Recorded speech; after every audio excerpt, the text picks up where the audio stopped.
결혼을 가리켜서 일륜지 대사라고 합니다. 인생을 사는 동안 그만큼 중요한 일이 없다는 의미입니다. 왜 중요하냐면 결혼을 통해서 인생의 참된 사랑과 행복을 경험할 수도 있고요. 또 반대로 참된 비극을 경험할 수 있기 때문에 이 결혼이라는 것은 인생에 있어서 정말 중요한 일입니다. 그렇기 때문에 누구와 결혼을 하느냐, 이 문제는 그냥 할 수 없는 것이죠. 인생을 방향 결정짓는 매우 중요한 일이기 때문에 심사숙고해서 결혼의 대상자를 정하는 겁니다. 그래서 아무나 만나는 것이 아니라 될 수 있으면 꿈에 그리던 이상형을 만나서 행복한 가정을 이루기를 누구나 꿈꾸는 것입니다. 요즘은 예전과 시대가 많이 달라졌습니다. 그래서 내 알을 낳아도 이 한마디에 결혼하는 건 거의 불가능합니다. 혹시나 이 한마디에 혹해서 결혼을 하신 우리 성도님들이 계신다면 심심한 위로의 말씀을 전해드립니다. 요즘 결혼하기가 참 힘들죠. 많은 조건이 있어야 되고 내 마음에 합해야 되고 앞으로의 장래일을 함께 꿈꿀 수 있는 대상자가 결혼의 상대입니다. 누구나 그렇듯이 이 호세아도 결혼에 대한 그 꿈이 있었을 겁니다. 어떤 여자를 만나 어떤 가정을 이루고 자녀를 낳아서 하나님을 잘 섬겼으면 좋겠다는 그런 꿈이 있었을 겁니다. 하지만 호세아는 전혀 예상하지 못한 상대와 결혼을 하게 됩니다. 하나님을 잘 섬기는 믿음 좋은 여인이 아니라 자기의 육체적 쾌락을 위해서 몸을 파는 음녀와 결혼을 하게 된 것입니다. 하나님의 말씀이라면 무조건 순종하는 것이 옳은 일이겠지만, 그러나 이 명령만은 정말 도무지 납득할 수 없는 말씀이었습니다. 평생 같이 살아야 하는 결혼의 대상자가 고멜이라니, 만약에 이 명령이 저와 우리 성도님들에게 주어졌다면 어떤 마음이 드시겠습니까? 하나님 정말 나를 사랑하십니까? 도대체 제가 뭘 잘못해서 그러십니까? 잘못했다면 타이르시거나 그냥 바로 말씀하시지 왜 평생 살아가야 할 대상자를 나에게 주십니까? 이런 의문점이 마음 한구석에 있지 않겠습니까? 저라도 분명 그랬을 겁니다. 게다가 하나님께서는 이 고멜과 결혼하라는 이유에 대해서 말씀하시는데 그게 더 가관입니다. 1장 2절 하반절을 보시면 너는 가서 음란한 여자를 맞이하여 음란한 자식들을 낳으라. 이 나라가 여호와를 떠나 크게 음란함이니라 하시니, 내가 직접 하나님에게 불순종하거나 하나님으로부터 지은 죄 때문에 고멜과 살아야 하는 것이 아니라 이 나라가 잘못했기 때문에 너는 고멜과 살아야 한다는 겁니다. 우리가 아는 하나님은 공의의 하나님이십니다. 신실한 하나님이시고요, 인격적인 하나님이세요. 아무리 이해하려고 해도 납득이 되지 않는 말입니다. 그런데 우리는 너무나 잘 알고 있습니다. 하나님의 말씀은 나의 이성으로 들어야 하는 것이 아니라 믿음으로 들어야 한다는 겁니다. 하나님의 말씀은 분명 어떤 의도와 뜻이 있다는 것이죠. 그래서 이 호세아서에서는요, 이 결혼이라는 의미가 굉장히 중요합니다. 하나님은 이 결혼을 통해서 이스라엘의 죄를 고발하시고, 그리고 하나님은 그 이스라엘의 남편 되시는 분으로서 어떻게 이스라엘을 사랑하시는가, 이 결혼을 통해서 지금 호세아에게 설명하고 있기 때문입니다. 하나님은 애굽에서 종 노릇하고 있던 이스라엘 백성들을 구원하시고 그들과 언약을 맺어 주셨습니다. 그 이후로 이스라엘은 하나님의 백성이 되었고 하나님의 소유가 되었습니다. 성경은 이것을 가리켜 주종 관계를 넘어서 결혼의 관계다라고 말씀을 하고 있는 겁니다. 이 세상을 만든 창조주가 하찮은 피조물과 결혼을 한다? 여러분, 상식적으로 이해가 가십니까? 우리는 너무나 쉽게 이 문구와 이 성경의 말씀을 읽어 내려가지만, 이 조물주가 그가 만든 피조물과 결혼한다는 것은 상식을 벗어난 일입니다. 한번 생각해 보십시오. 하나님께서 호세아에게 음녀 고멜과 결혼하라는 이 명령과 하나님이 그의 피조물과 결혼하겠다는 이 의지 중에 무엇이 더 상식을 벗어난 일입니까? 우리가 전래동화나 세계적인 역사의 이야기를 살펴보아도 절대 권력자가 그 아래 사람에게 어떠한 명령을 하는 것보다 그 절대 권력자가 가진 신분을 깨뜨리고 그 신분을 무너뜨리는 것이 더 어려운 일이다라는 것을 우리는 너무나 잘 알고 있습니다. 그래서 호세아에서는 이 결혼의 의미를 통해서 창조주 하나님이 어떤 분이신지를 말씀해 주고 있습니다. 아니 더 구체적으로는 하나님이 그의 피조물들을 어떻게까지 사랑하시는가를 보여주는 것이 바로 이 호세아서의 의미인 것입니다. 이스라엘은 순결한 사랑을 지키지 못한 음녀 고멜처럼 하나님께 등을 돌리고 연약하고 실패한 사랑을 했습니다. 하지만 그의 남편 되시는 하나님은요, 그를 어떻게 사랑하십니까? 그의 백성들을 여전히, 타락한 그의 백성들을 여전히 완전하게 사랑하고 계십니다. 우리는 그것을 이 호세아서를 통해 확인을 할 수가 있습니다. 지난 1장에서는 하나님께서 호세아에게 고멜과 결혼하라고 하시면서 그 하나님의 안타까운 심정을 드러내셨습니다. 그리고 다시 이스라엘을 회복시켜 줄 것이다 라는 말씀을 하셨습니다. 그리고 오늘 본문인 이 2장은 이제 새로운 단락으로 하나님의 말씀을 시작하고 있습니다. 먼저 한번 2절을 보시면 이렇게 하나님께서 말씀하십니다. 너희 어머니와 논쟁하고 논쟁하라. 어미 이스라엘은 그동안 자녀로 표현되고 있는 그 이스라엘 백성들에게 음란의 길을 가르쳐왔고, 자녀들은 어미의 가르침을 받아 하나님을 외면한 채 음란에 빠져들며 살아가고 있었습니다. 하나님은 그런 이스라엘 백성들을 향하여 이제 논쟁하라고 말씀합니다. 음행의 길을 걷고 있는 이 잘못된 현실을 바라보고 이제는 그런 삶에서 벗어나라. 더 이상 그 죄에 동참하지 말고 한 걸음 물러나 그 죄를 직시하고 바라봐라 고 말씀하고 있는 겁니다. 하나님의 책망은 두려운 것입니다. 하지만 하나님의 책망은 동시에 은혜입니다. 만약 하나님께서 이스라엘 백성들을 버리시려고 작정하셨다면 그 어떠한 책망이나 말씀을 하실 필요가 없는 겁니다. 그런데 하나님은 이스라엘 백성들에게 논쟁하라, 너희 어미와 논쟁하라고 말씀하십니다. 우리 부모님들이 자녀를 향해서 때로는 잔소리를 하실 때가 있죠. 안 좋게 표현해서 잔소리지만 훈계라고 할 수도 있습니다. 왜 아이들에게, 자녀들에게 잔소리, 훈계를 하십니까? 사랑하기 때문이죠. 물론 한 번씩 짜증내서 훈계할 때도 있습니다만 사랑하기 때문입니다. 자녀들이 어긋난 길로 벗어나지 않도록 바른 길로 나갈 수 있도록 하기 위해서 훈계하고 때로는 잔소리도 하는 것입니다. 자, 그런데 처음에는 부드럽게 이야기하다가 아니면 훈계하다가 가르치다가 도저히 말 안 되면 우리 성도님들은 자녀를 향하여 어떻게 이야기하십니까? 너무나 온유하신 우리 성도님들은 한 번도 화를 내신 적이 없고 끝까지 예수님의 마음으로 사랑으로 보담아 주시겠지만 저는 한 번씩 이런 얘기를 해봤어요. 네 마음대로 해라. 혹시 해본 적 있으십니까? 네 마음대로 해라. 이건 그래 이제 네가 하고 싶은 대로 마음껏 하라는 그 배려와 사랑이 아니라 어떤 의미가 담겨져 있습니까? 나는 이제 너희 부모의 길을 포기하고 싶다. 나는 너를 더 이상 사랑이 아니라 나는 너에게 신경을 끄고 싶다는 최고조의 분노의 표현이 네 마음대로 하라는 겁니다. 그런 의미에서 본다면 하나님은 아직까지 이스라엘 백성들을 포기하지 않고 계십니다. 네 마음대로 해라. 나가 살아라. 이게 아니라 그들에게 명령을 하고 계시는 것이죠. 이제는 이스라엘 백성들이 죄를 사랑하는 것이 아니라 죄를 향하여 다투길 원한다. 죄를 향하여 비난하기 원한다. 죄를 향하여 싸우길 원한다. 죄로부터 분리되어 다시금 하나님께로 돌아오길 원하는 그 하나님의 마음을 지금 표현하고 계신 겁니다. 그렇다면 하나님은 왜 이렇게 그의 나라와 백성들에게 음란을 제거하라고 말씀하실까요? 하나님은 죄를 끔찍히 미워하고 싫어하시기 때문입니다. 3절과 4절에는 죄를 향한 하나님의 분노가 담겨져 있는데 무엇이라고 말씀하고 있습니까? 음행을 제거하지 않으면 갓 태어난 아기같이 벌거벗기고 광야와 같이 목말라 죽게 할 것이며 그의 자녀를 긍휼히 여기지 않겠다라고 말씀합니다. 남편의 역할은 아내를 비롯하여 가족을 사랑하고 보호해주고 필요를 공급하는 역할을 합니다.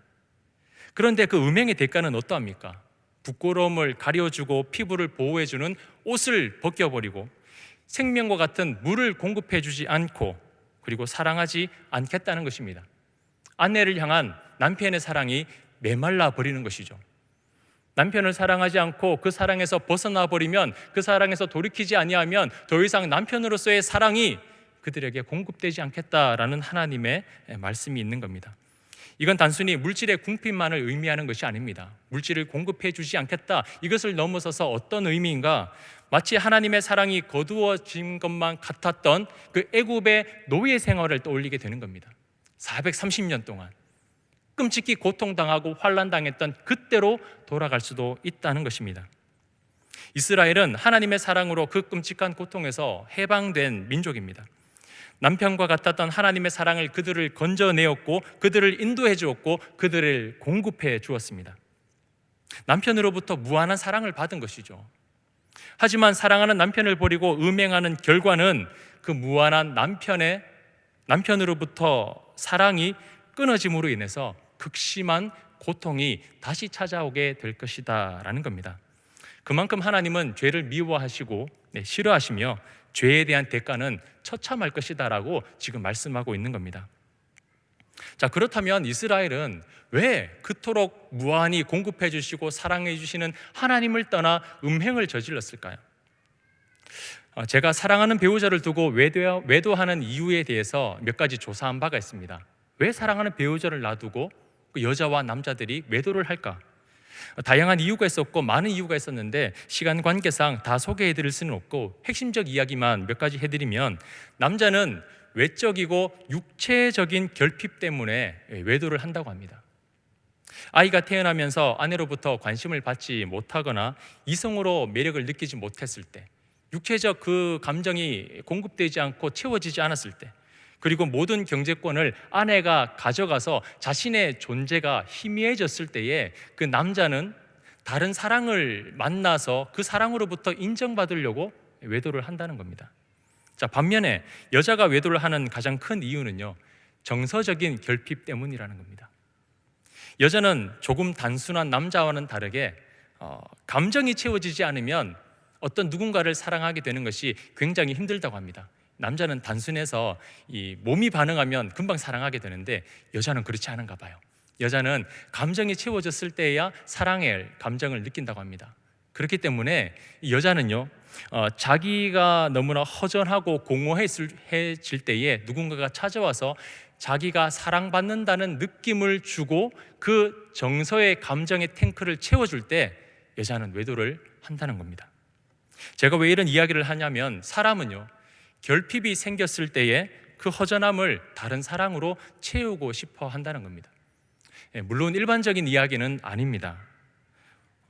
결핍이 있다고 해서 다 외도를 하는 것도 아니죠. 물론 많은 사람들이 끝까지 그 순결과 사랑의 언약을 지키려고 노력을 하고 다시 그 사랑을 회복하기 위해서 노력하는 사람들이 더 많이 있습니다. 하지만 문제가 무엇이냐면, 배우자가 충분히 사랑해주고 모든 것을 공급해주고 결핍이 없도록 채워줌에도 불구하고 그것에 만족하지 못해서 외도를 하는 겁니다. 남편보다 다른 사랑이 자신을 더 만족시켜 줄 것이다라고 생각을 한다는 거죠. 오늘 본문에 나오는 고멜이 바로 그러한 경우입니다. 5절 중반절에 그 음녀되는 그 고멜이 무엇이라고 말합니까? 5절 중반절을 보시면, 이는 그가 이르기를 나는 나를 사랑하는 자들을 따르리니 그들이 내 떡과 내 물과 내 양털과 내 삶과 내 기름과 내 술들을 내게 준다 하였음이라. 남편이 아닌 자기를 사랑하는 자들이 있다고 말하면서 그들이 자신을 위해서 많은 것을 공급해 줄 것이다 라고 지금 믿고 있습니다. 남편에게는 사랑받는 느낌이 없는데 저 사람에게는 내가 사랑받고 있는 것 같아. 저 사람은 정말 나를 위해서 모든 것을 다 채워줄 것만 같아. 이런 생각이 바로 외도를 향한 첫 걸음이라는 겁니다. 하나님에게는 사랑받는 느낌이 없어. 하나님은 너무 평범해. 하나님은 아무런 응답도 없어. 하지만 저 신은 나를 기쁘게 할 것 같아. 나를 채워줄 수 있을 것 같아. 성경에서 음행은 성적인 것뿐만 아니라 하나님을 의지하지 않는 모든 행위, 하나님이 아닌 그 다른 무엇을 자기의 주인으로 삼아 그것으로부터 사랑을 채우려고 하는 그 모든 행위를 음행이라고 말씀하고 있습니다. 고멜은 남편이 주는 그 사랑에 만족하지 못하고 다른 사랑을 갈구하고 있습니다. 끝내는 그 남편의 품을 떠나 다른 사랑으로 채우려고 합니다. 이스라엘의 음행은 하나님의 사랑을 저버리고 가나안의 신을 숭배하며 그 신이 자신을 풍요롭게 할 것이라고 믿고 있는 우상 숭배였습니다. 애굽에서의 구원, 광야에서의 인도하심, 약속의 땅으로 인도하심, 그 모든 사랑과 채우심을 잊어버리고 이제는 존재하지도 않는 그 헛된 우상을 섬기면서 그것이 자신을 만족시켜 줄 것이다라고 믿고 있는 음행을 저지르고 있다는 것입니다. 혹시 고멜과 같은 이 모습이 우리에게 있지는 않습니까? 그들이 내게 준다 하였습니다. 그들이 내게 준다 하였습니다. 하나님이 주시는 것 외에 다른 것으로부터 채우려고 하거나 하나님이 아닌 그 다른 무엇이 나를 만족해 하고 나를 기쁘게 해줄 것이다라고 여기면서 하나님이 아닌 그 다른 무엇을 나의 주인으로 모시고 있지는 않습니까? 그렇다면 이스라엘의 모습, 그 고멜의 모습과 별반 차이가 없다는 겁니다. 혹시나 하나님이 아닌 그 다른 무엇으로부터 배부름을 채우려고 하고 만족함을 채우려고 하는 그 음행이 우리에게 있다면 하루빨리 벗어버려야 할 것입니다. 음행을 제거하라, 음행을 제거하라, 하나님이 말씀하고 있기 때문입니다. 보통의 사람이라면 배우자로부터 이런 말을 들었을 때 어떤 감정이 들까요? 당신 말고 다른 사람이 나를 사랑하고 있어, 저 사람은 나를 위해서 다 해줄 것 같아, 그런 이야기를 나의 배우자로부터 듣는다면 어떤 마음이 드시겠습니까? 분노가 치밀어 오르지 않겠습니까? 하나님도 마찬가지셨습니다. 하나님도 분노하셨습니다. 그의 사랑하는 아내와 같은 이스라엘이 외도하고 음행하는 그 모습, 그들의 고백, 그걸 들으면서 하나님은 분노하셨다는 것이죠. 하지만 하나님은 그 사랑의 관계를 깨뜨리기 위한 분노가 아니라 그 사랑의 관계를 다시 회복시키기 위한 계획을 세우고 계십니다. 하나님께서는 이스라엘의 남편으로서 아내된 백성들이 우상에 빠져가는 것을 그냥 보고만 있지 않으셨습니다. 두 손 두고 그래 갈트면 가라 그렇게 내버려 두시지 않았습니다. 그의 사랑하는 자를 다시 한 번 더 되찾기 위해서 하나님은 적극적으로 지금 행동하고자 하십니다. 6절을 보시면 한글 성경에는 생략되어 있는 단어가 하나 있습니다. 그러므로, 그 다음에 한글 성경에는 보라라는 단어가 생략되어 있습니다. 그러므로 보라, 무슨 뜻입니까? 이제 두 눈 뜨고 똑똑히 지켜봐. 내가 이제부터 뭘 하는지 너는 똑똑히 지켜봐 라고 이야기를 하는 것이죠. 하나님은 그 음행하고 있는 그 아내를 되찾기 위해서 어떻게 하시겠다고 말씀하고 있습니까? 남편을 버리고 쫓아갔던 그 음행의 길을 막아버리고 그것을 다시 만나지 못하게 하시며, 그리고 하나님께로 다시 방향전환을 할 수 있도록, 하나님만 바라볼 수 있도록 그 모든 길들을 다 막아버리겠다라고 말씀을 하십니다. 이런 하나님의 의지는 아직까지 이스라엘을 사랑하고 있다는 증거입니다. 만약에 하나님이 이스라엘을 버리겠다고 다짐하시면 굳이 이렇게 하실 이유가 없습니다. 그냥 내버려 두시죠. 하지만 하나님은 음행으로 가는 길을 막아버리겠다, 찾지 못하도록 하겠다라는 의지를 나타내고 계십니다. 그런 하나님의 적극적으로 일하심으로 어떤 일이 일어납니까? 음녀인 아내는 방향전환을 하게 됩니다. 어디로부터 방향전환을 합니까? 그 음행의 길을 잠시 내려놓고 본 남편을 생각하게 되는 것이죠. 7절 하반절에 이렇게 말씀합니다. 그제야 그가 이르기를 내가 본 남편에게로 돌아가리니 그때의 내 형편이 지금보다 나았음이라 하리라. 혹시 이 고백 어디서 많이 들어본 것 같지 않습니까? 또 다른 성경에 이런 고백이 나오는데요, 아버지로부터 받은 그 재산을 모두 탕진하고 돼지가 먹는 그 쥐염 열매조차 없을 때에 아들이 이렇게 고백을 합니다. 누가복음 15장 17절에 그 탕진했던 아들이 이렇게 고백을 합니다. 이에 스스로 돌이켜 이르되 내 아버지에게는 양식이 풍족한 품꾼이 얼마나 많은가, 나는 여기서 줄여 죽는구나. 탕자와 이 고멜의 공통점이 있습니다. 첫 번째는 그들이 가지고 있던 것, 공급받던 그 모든 것이 다 차단되고 중단되었을 때에 그 아버지와 본 남편을 생각했다는 것입니다. 그리고 두 번째는 아버지 집과 남편이 생각났지만 자신을 향한 그 지극한 사랑을 그리워하고 자신에게 주었던 그 지독하고 그 완전했던 사랑을 떠올리는 것이 아니라 여전히 그들이 누렸던 그 환경을 떠올렸던 것입니다. 내 형편이 나았으리라, 양식이 풍족한 품꾼이 얼마나 많은가. 자, 이 고백은요, 이 두 가지를 깨닫게 합니다. 하나는 여전히 자신의 전부를 사랑하고 있는 그 보호자를 여전히 보지 못하고 자신을 만족하게 하는 그 환경만을 바라보는 인간의 지독한 죄성을 보여주는 겁니다. 자기가 잘못했다, 그리고 나의 사랑하는 아버지, 나의 사랑하는 남편이 나를 얼마나 사랑했는가가 아니라 그들에게 있던 것, 그들에게서 공급받았던 것, 그 환경을 생각하는 것이죠.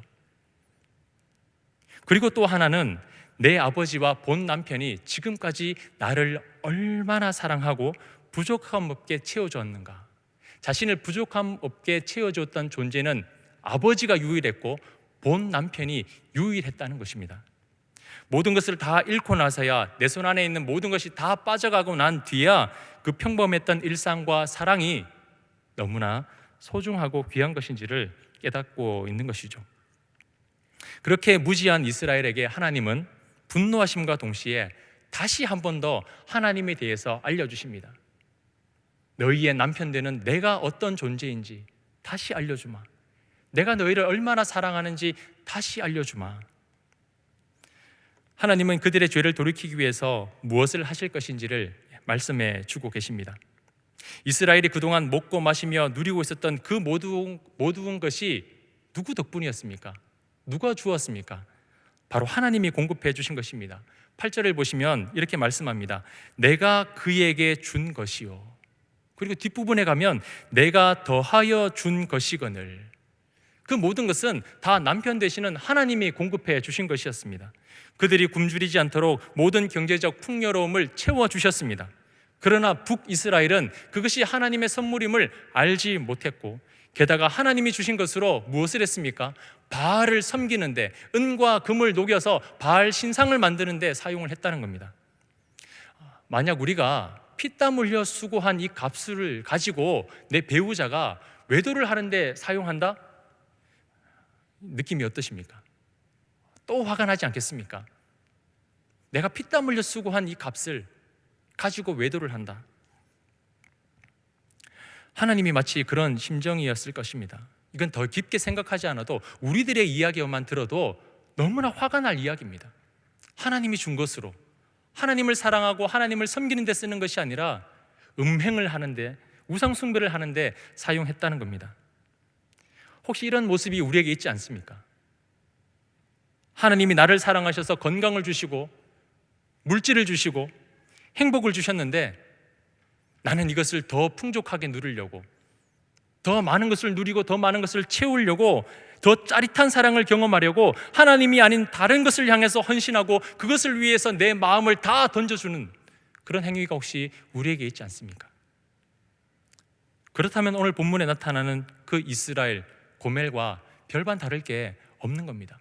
내가 너를 사랑해서 주었는데 너는 다른 사람을 사랑하는데 그것을 사용하고 있구나. 바알 신상 앞에 머리를 조아리는 것만이 우상 숭배가 아닙니다. 하나님이 내게 주신 것으로 다른 사랑을 채우려고 하는 그 모든 행위가 바로 음행, 우상 숭배라는 것을 기억하고, 혹시나 그것들이 있다면 빨리, 하루빨리 우리 마음에서 제거해야 될 것입니다. 우리의 남편 되시는 하나님은 그렇게 사랑하는 사람을 위해서 다 주십니다.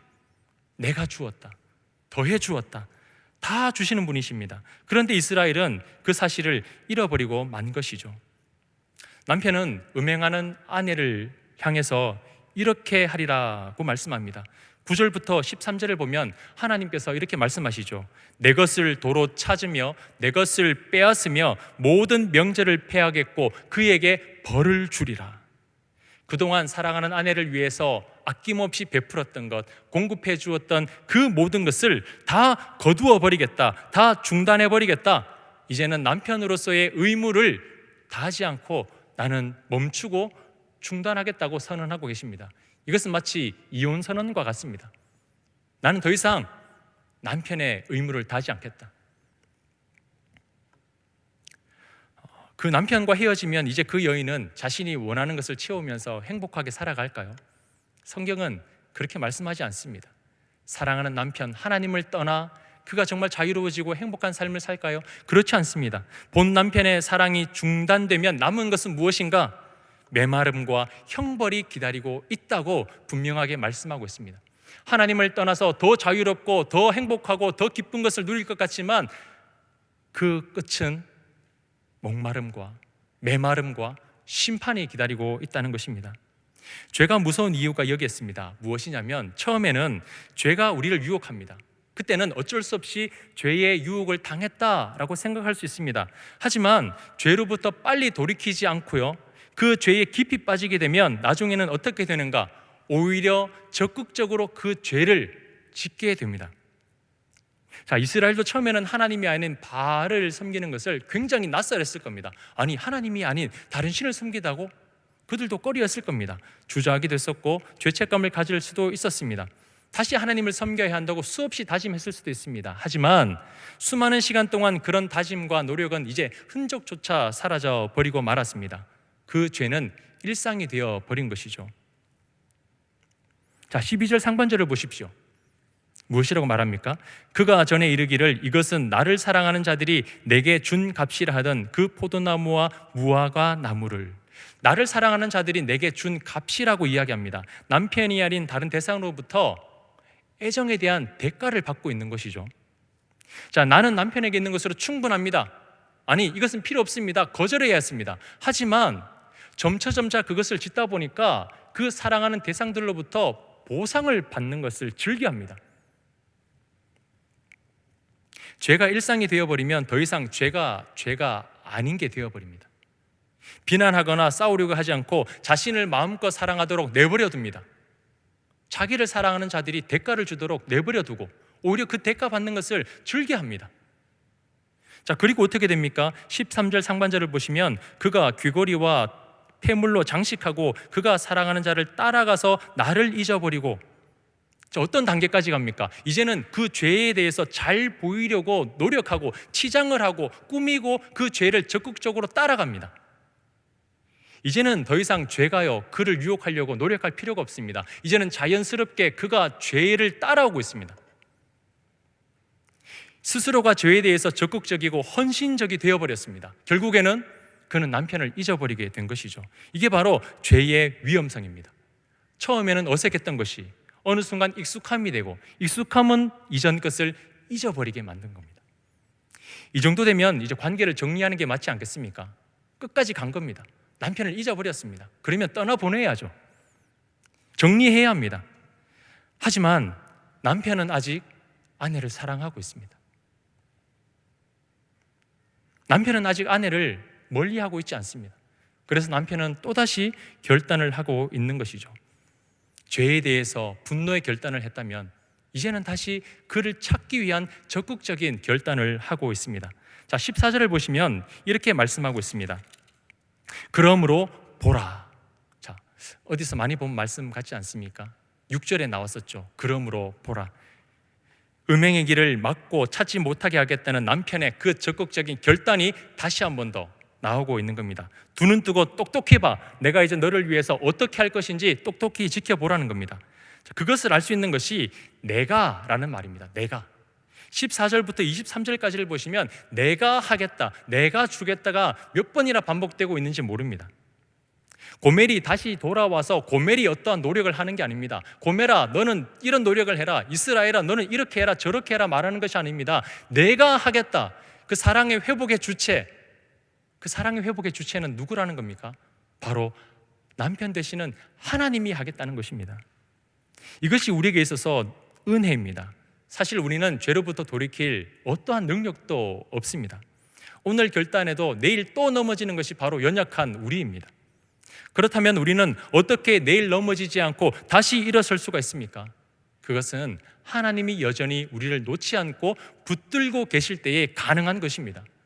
내가 내 힘으로 일어서고 내가 내 힘으로 달려가는 것이 아니라 우리의 창조주 되시며 남편 되시는 그 하나님이 여전히 우리를 사랑하셔서 붙들고 계시기 때문에 넘어지지 않고 다시 일어서며 달려나갈 수가 있는 것이죠. 하나님께서는 이제 구체적으로 이 사랑의 관계를 이렇게 회복시키겠다고 말씀하십니다. 먼저 그 상처받은 아내, 그 음행을 했던 그 아내를 어떻게 회복시켜 주신다고 말씀하십니까? 첫 번째는 그 상처받은 그 영을 회복시켜 주겠다라고 말씀하십니다. 14절을 보시면 이렇게 말씀합니다. 그러므로 보라, 내가 그를 타일러 거친 들로 데리고 가서 말로 위로하고. 저는 이 말씀에서 너무나 인격적이고 사랑이신 하나님을 만났습니다.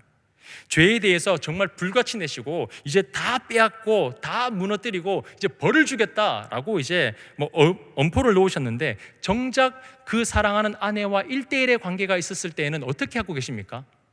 책망하고 질책하고 매를 대시는 것이 아니라 타이르고 계십니다. 타이르다라는 단어는요, 남을 유혹하거나 꾀일 때 사용하는 단어입니다. 그리고 꽉 막힌 부분을 활짝 열어서 넓게 하다라는 의미가 있습니다. 다시 말해서 설득하다라는, 꽉 막힌 것을 이해시키고 다른 것을 통해서 열릴 수 있도록 설득하다는 의미가 바로 이 타이르다라는 단어입니다. 하나님께서는 아내 되는 이스라엘을 설득하고 계십니다.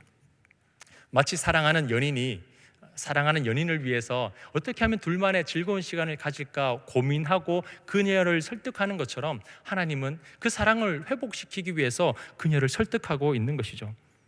파멸시키기 위해서 나쁜 의도로 유혹하는 게 아니라 다시 회복시키기 위해서 하나님께로 시선을 돌리기 위해 설득하고 계신 겁니다.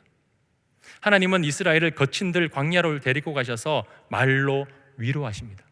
자, 말로 위로하다라는 원어의 뜻은 그 마음에 대고 이야기하다라는 뜻입니다. 좀 많이 차이가 나죠. 자, 이 말씀은 참고 구절을 보시면 쉽게 이해가 갈 것 같은데요, 예레미야 31장 33절 말씀을 화면을 보고 우리 다 같이 한번 읽어보도록 하겠습니다. 그러나 그날 후에 내가 이스라엘 집과 맺을 언약은 이러하니 곧 내가 나의 법을 그들 속에 두며 그들의 마음에 기록하여 나는 그들의 하나님이 되고 그들은 내 백성이 될 것이라. 여호와의 말씀이니라. 아멘. 하나님께서 새 언약을 주시는데 이제 어디에 두고 말씀하신다고 말합니까? 마음에 새기겠다. 하나님께서 처음에 주신 돌판은 깨뜨려졌습니다. 부서졌죠. 그래서 하나님은 그 다음에 재언약을 하시면서는 이제 부서지지 않는 마음에 내 말을 새기겠다고 말씀합니다. 지금 음녀와 같은 그 아내에게 말씀하는 것이죠. 내가 하는 이 약속은 이제 부서질 돌판이 아니라 그 마음에 영원토록 새길 거야. 변하지 않는 나의 약속이야 라고 지금 하나님이 말씀을 하시는 겁니다. 하나님 너무 따뜻하지 않습니까? 죄에 대해서 책망하시는 것이 아니라 다 이루고 그 마음에 대고 마치 속삭이듯이 내가 너를 사랑해, 돌아와라고 부드럽게 만져주고 계신 겁니다. 그리고 하나님은 환경을 회복시켜 주십니다. 15절을 보시면 이렇게 말씀하죠. 포도원을 그에게 주겠다. 성경을 보면 그 음녀를 사랑하는 사람들이 그 음녀의 대가로 포도나무와 무화과 나무를 주었습니다. 나무를 주었죠. 그런데 하나님은, 그 남편 되시는 하나님은 그 사랑의 관계를 회복하시면서 무엇을 주겠다라고 말합니까? 포도원을 주겠다라고 말합니다. 포도원 전체를 주겠다고 하는 것이죠. 우리 남편 되시는 하나님은 째째하게 한 개, 두 개 주면서 사랑을 사고 파는 분이 아닙니다. 혹시나 하나님이 아닌 그 무엇이 내가 이거 줄게, 나를 사랑하지 않겠어? 내가 이거 줄게, 나를 따라와. 그러면 이렇게 말씀하십시오. 내 남편 과수원 주인이거든? 이렇게 당당하게 말하십시오. 한 개, 두 개 해주고 나는 안 넘어가. 내 남편은 과수원 주인이기 때문에 전체를 다 가지고 있어. 우리 하나님은 과수원 주인이십니다. 한 개, 두 개 넘어가지 마십시오. 우리 하나님은 전체를 주실 수 있는 모든 것을 가지신 분이라는 것을 기억하시길 바랍니다. 그리고 하나님은 마지막으로 무엇을 회복시켜 주십니까? 관계를 회복시켜 주십니다. 음행으로 인하여 끊어졌던 그 모든 것을 하나님은 너는 내 남편이라고 부를 수 있다라고 말씀을 하시는 거죠. 내가 너에게 장가들겠다, 내가 너와 결혼하겠다라고 말씀합니다. 그러나 말뿐이 아니죠. 하나님께서 예물을 준비하고 계십니다. 19절과 20절을 보시면 이렇게 말씀하시죠. 공의와 정의와 은총과 긍휼을 가지고 결혼하고 진실함으로 너와 결혼하겠다. 여기서 은총은 우리가 자주 듣고 있는 헤세드입니다. 변함없는 사랑이죠. 그리고 진실은 에무나, 견고하고 확실한, 진실한 충성을 의미합니다. 하나님은 이렇게 변함없고 진실한 사랑으로 여전히 그의 아내를 사랑하고 계셨던 것입니다. 그 남편의 의지로 어떤 결과가 주어집니까? 21절과 23절을 보시면 너는 내 백성이라, 주는 내 하나님이시라. 다시 그 남편의 사랑이 시작된다는 것을 볼 수가 있습니다. 사랑하는 성도님들, 비록 우리는 고멜과 같이 한시적이고 유한한 사랑을 할 수밖에 없는 죄인입니다. 그러나 하나님은 견고하며 진실함으로 변함없이 우리를 사랑하고 계십니다. 그 말씀을 믿으시기를 바랍니다. 그 견고한 사랑을 배신하지 말고 그 견고한 사랑 안에서 모든 것을 누리고 그 견고한 사랑으로 모든 것을 체험받는 저와 우리 모든 내일교회 성도님들이 되시기를 주님 이름으로 축원합니다.